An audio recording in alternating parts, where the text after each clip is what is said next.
তো শেষ রক্ষাটা হলো না। যে ঈদের দিনে কোথাও কোনো ঝামেলা হয়নি, ঈদ শান্তিপূর্ণভাবে শেষ হয়েছে, সেই রামনবমীর দিন তার ধারা বজায় রইল না।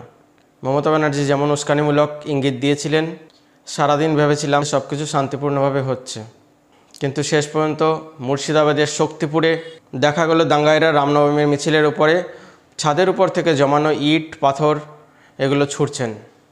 সবথেকে বড় যে কথাটা লক্ষণীয়, পুলিশ দাঙ্গাইদের ধরতে না গিয়ে পুলিশ সেই রামনবমীর মিছিলে কাঁদানে গ্যাসের সেল ফাটাচ্ছিলেন। পুলিশের কাজ ছিল দাঙ্গাইদের ধরা, দাঙ্গাইদের প্রতিহত করা, তা না করে পুলিশ রামনবমীর মিছিলকে ছত্রভঙ্গ করার জন্য মিছিলে কাঁদানে গ্যাস ছুড়ছিলেন। দিদিমণি যা চেয়েছিলেন, যে উস্কানিমূলক ইঙ্গিত দিয়েছিলেন, সবটাই পরিপূর্ণ হলো। তাহলে আমরা কি দেখলাম? বাংলায় 70% হিন্দু তারা ঈদের দিনে কোনো ঝামেলা করলো না, কোনো রকম দাঙ্গা করলো না, কিন্তু দিদিমণির উস্কানিতে মুসলিমদের দ্বারা যে ঘটনা ঘটানো